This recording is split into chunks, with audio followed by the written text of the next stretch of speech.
Hello and welcome to Theater Talk once again. I'm Jack Arneke, and with me are some of the cast members from Beautiful, the Carole King story. I'd like to ask them to go ahead.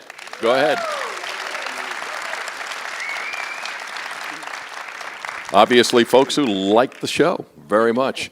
I'm going to ask them to introduce themselves, tell what part they play in the show, a little bit about themselves, and then we'll open it up to questions.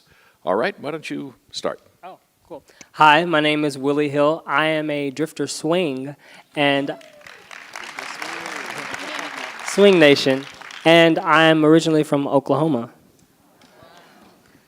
Hi, I'm Ashley Morgan. I play Marilyn Wald and several blonde ensemble girls. And I currently live in Queens, but I'm originally from Columbus, Ohio.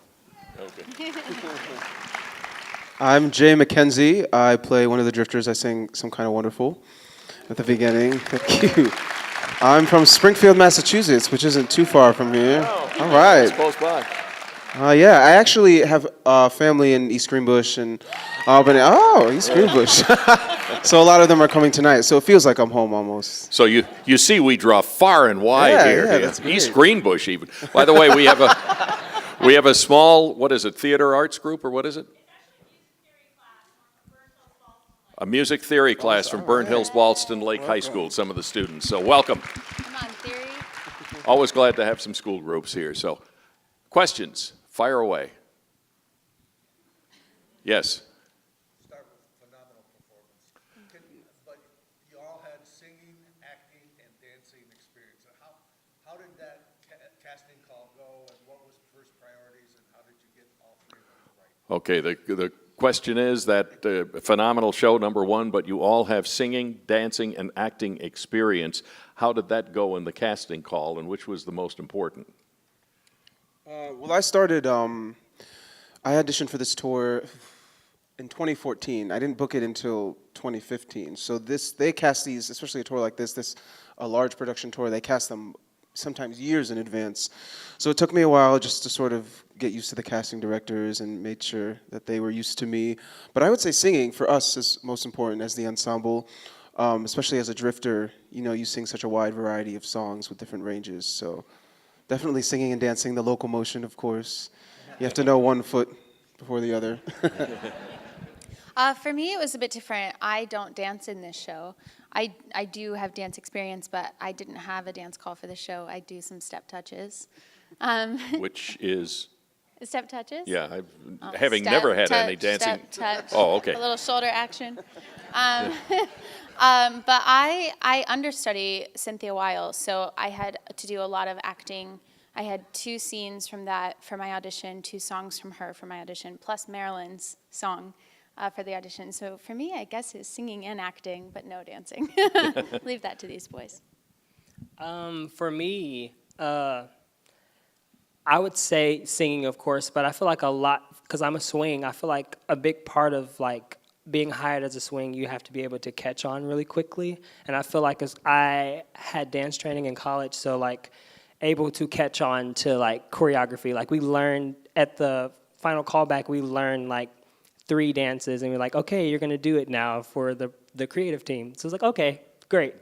So I think being able to catch on really quickly is what helped. Okay, I have one question.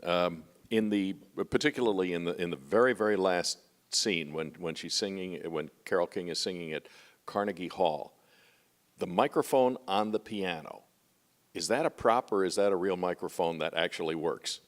That one's a prop. I think the one in Beautiful is a prop. There are some microphones That aren't. such as the Righteous Brothers, It's Too Late microphone that have, they're vintage mics, and then our fantastic crew men deconstruct it and put a microphone in it and then fix it so it looks like an old mic, but it has like a new, very expensive mic inside of it. Yeah. The good old dynamic ribbon mics are not good enough, huh? Right. Wow, I grew up with those. Yes? You were performing to music that certainly isn't of your generation. Was it fun to learn some of the old stuff?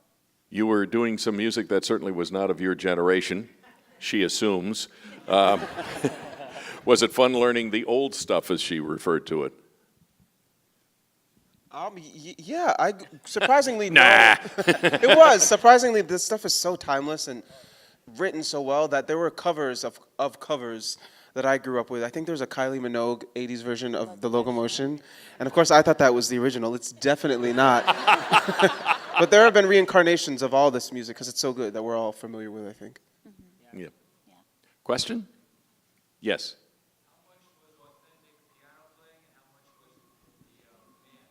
How much was authentic piano playing and how much was the band in the well? Is that It's a secret? Theater magic. Can't tell?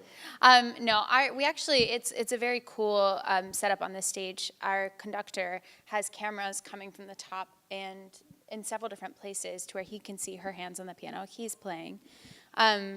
But it's very cool. And also a lot of times when the guys are playing guitars, they're really playing because they can play.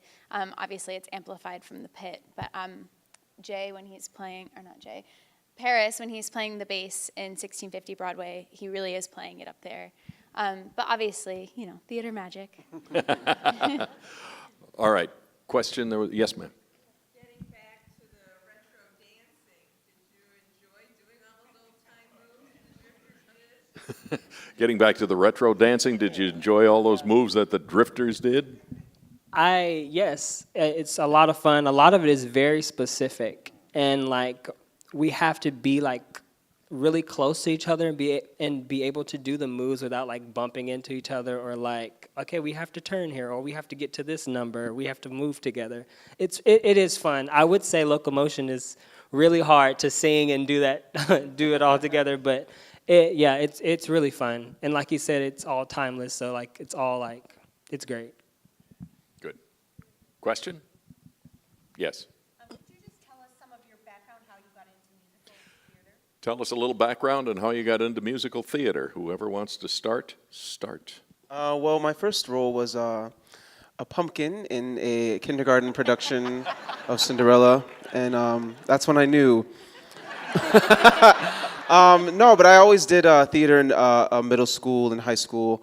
I worked backstage as well as on stage because I think that's really important to know because there's a show backstage which you guys never see, but it is very choreographed. The dressers for quick changers go here and the crew members do this and you have to stay out of the way. So I think it's important for actors to know how it works on both sides of the coin. And I actually interned at a theater in Troy at Russell Sage. This is, I'm like definitely home. I did that senior year of high school and I got high school credit there and then I got to work in shows and I worked in the box office. So I've just done it all kind of. Good. My path to musical theater was a little bit more windy. It was not something that I did musicals and shows when I was in high school and to middle school, and I've been singing from a young age, but I went to school actually for commercial music, which is a lot of music theory, and it's songwriting, and it's learning how to be a recording artist. And I did that for about 4 years, and that was my dream. I was going to write songs and be a recording artist, and I just realized that I wasn't getting that magical feeling that I get when I'm on stage every night doing musicals, playing a part. And so I moved to New York and started my acting training and really delved into it, and here I am. And this show is really a melding of both of those worlds, because I'm in a musical about a singer-songwriter, which is really cool. Well, mine was a little different. I was actually a political science major until my sophomore year. Wow. Yeah, I was political science, and then I realized I hate government. So I changed my major to musical theater, and I didn't have dance training until the second semester of my sophomore year, so it's kind of late.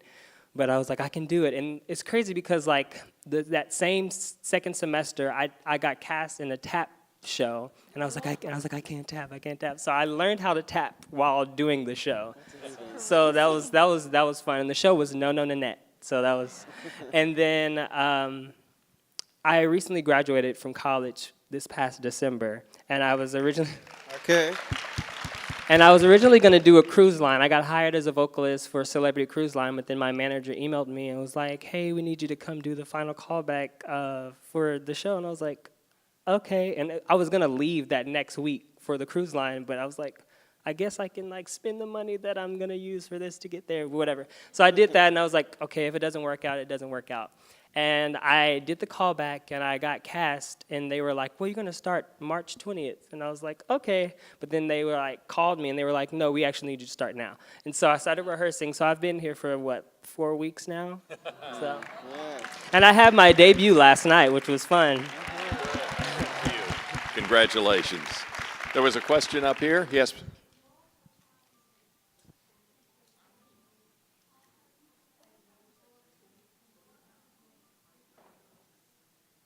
Did you guys hear the question? I did not. We performed on Broadway, and what is our biggest goal?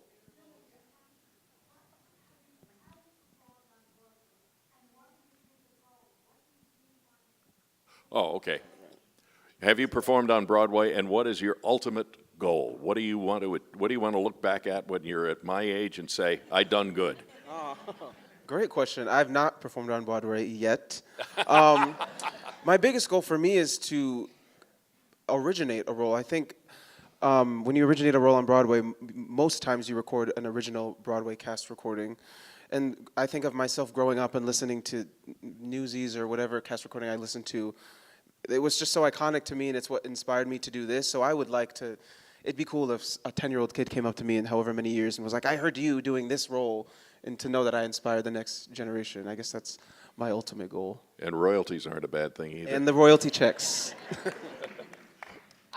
My answer is literally the same as yours. I have not been on Broadway yet, and yeah, I think that it's a cool thing, you know, to be able to take on a role and make it your own from what somebody else has done. But it's an entirely different thing when you're creating that role, and you know, yeah, my answer's the same. Okay, new college grad. Yeah. I would say, I don't know, I haven't been on Broadway yet, but I say for me, I just enjoy performing and making people feel good because it makes me feel good. So kind of wherever this leads me, I'm kind of just letting God lead me, you know? So that I just love to perform. I love to sing. So like anywhere where I'm like singing or performing, you know, I love it. So. Good. Just want you to know I've been on Broadway. There's a great little deli there. So, questions? Yes.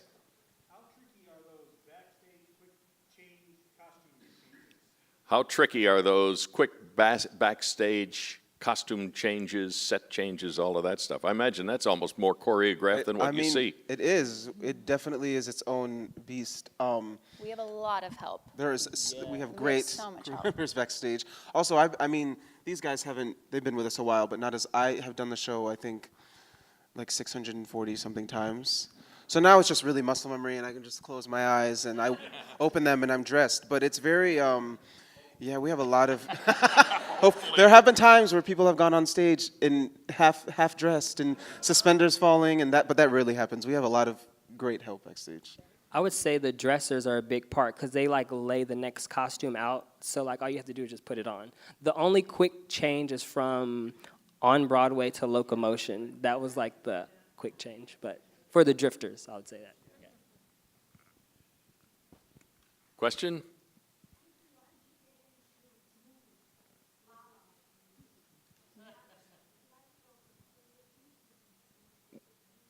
Like with something like La La Land, would you like to go from theater into the movies? Yes. However, I think as you can imagine, musical movies are very different from a stage production because you don't get multiple takes and there's just the whole science of movie making. So I don't know if I would love to do. I think the magic of live theater is that we have an interaction with all of you. You know, we get to see you smile and see you look up at us and see the nostalgia in your eyes. And there is something cool about movies, but there's just that little thing that's missing because you don't have an audience. So, I mean, I would love to do them, but I would always probably find my way back to the stage for sure. That's an answer you hear very often. Even though people can be very, very successful in movies, they still like being in front of an audience, I think. Any question from our young people? Great job. Okay. Thank you. Red Jacket, you had a question. Did you all take singing lessons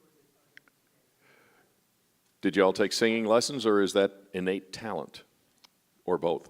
I did not take singing lessons until I was 18 and in college. I I tried to a couple times when I was in college, but all of the singing lessons at that time where I was living in Columbus, Ohio, were very operatic, and I just couldn't do it. And I think that's partially why I was so intrigued by the school that I went to. I went to Belmont University in Nashville, and I was like, I can take singing lessons where you teach me to sing jazz and pop and country. And so that was really, and I still did classical, and classical is amazing. I just was not blessed with that gift. But yeah, I mean, I think it's different. I wish I would have taken more piano, I will say that. Theory is We'll my always need favorite. I love theory. Anybody else want to? I didn't take singing lessons until I got to college. I kind of always been singing like on the praise team at church, and so like singing.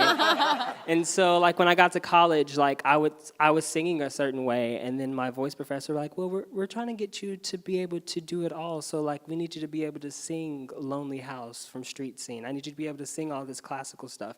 And at first I was like, oh, I don't want to sing this, but like it really, really does It help. helps. Classical music does help. Yes. But I would say now that like I'm out of school, I'm gonna like, I don't know, I'm gonna like revert back into my way. So I have to like FaceTime my voice professor like every now and then. Like I can't like I'm trying to figure out how to place this. Like I'm trying to stuff like that. And so, especially yeah. in our industry, the more styles and variations and tools that you have, the more castable you are. Yeah. So Yeah. if we have a couple of the girls in our that play the Shirelles are incredible classical sopranos, and then they're wailing their faces at night, and it is incredible. Yeah, it really does help with being able to sing certain things. Like, oh, that's kind of high. Like, how do I place that? It does. It helps that. Yes. And especially touring, we're in different environments and time zones, and we'll be on airplanes. The air is very dry, and my allergies are killing me here. I love Schenectady though, but so it's important to have that foundation of technique to sing whatever notes you have to sing 8 times a week.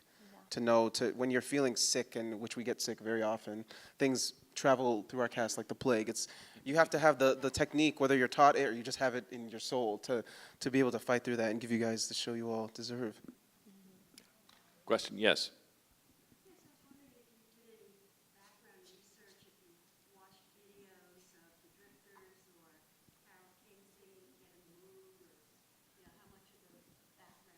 How much background research did you do? Did you watch the Drifters or Carole King videos or things like that? Yeah, YouTube is YouTube. a great tool, and I could just spend hours just falling into a Carole King hole. But yeah, I definitely watched a lot of Carole King, a lot of Drifters, just because they're very slick and stylized. But it's, I mean, I'm sure Willie knows, it's not in a way that boy groups are. I mean, today it's just not the same thing, and it's very specific. So I definitely paid attention to that, for sure. Yeah. Choreography was really something back then. Yeah, it was. Yes. Very curious to know how you go from becoming a political science Me too. understand reading government but to go to music theater. That is a great big gap. How do you go from political science to music theater? I think it's all acting. Well, I mean, like, I've always loved to sing, and I knew that I wanted to sing, but I felt like, like your parents would be like, oh, well, let's do something that you're gonna make money, and in high school, I was in the speech and debate team, and we were like 6A, and we were like beating everybody, and I was like really good at it, so I was like, I can do this, I can do political science, but then I was like sitting in the government class. I think it might have been my government professor that was kind of like, okay, turn your book to page, so that kind of made me like, and then like I would see all the theater people, they'd be like all lively and like having fun. And so I don't know, I love to perform, I love to sing, so I just went with what I wanted to do, and I'm here. So obviously I'm good at it. Absolutely, absolutely. One more question, then these folks have got to get a bite to eat and exercise their throats for later. Yes? Your Hamill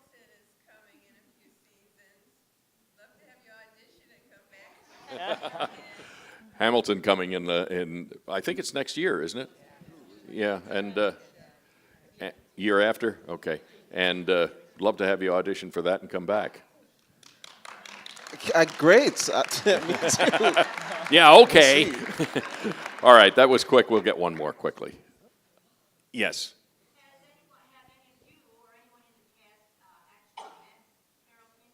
Have any of you actually met Carole King?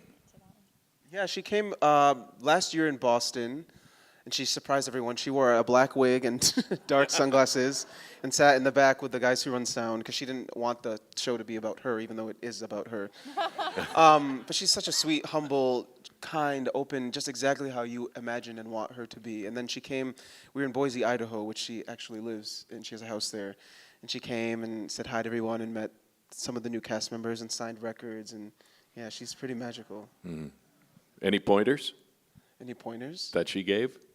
Any No, suggestions? I mean, she just said to keep doing what we're doing, and it brought a smile to her face, and she says she thinks it will to everyone else, and I guess it did, so Yeah. yes. And on that note, if you'll pardon the expression, we will call it a day for Theater Talk today. I'd like to, how about a nice round of applause for these folks coming down to share their talent with us. Thank you all very, very much. Thank you very much for watching. Thank you very much for your questions. I'm Jack Arnicke. Have yourself a wonderful day.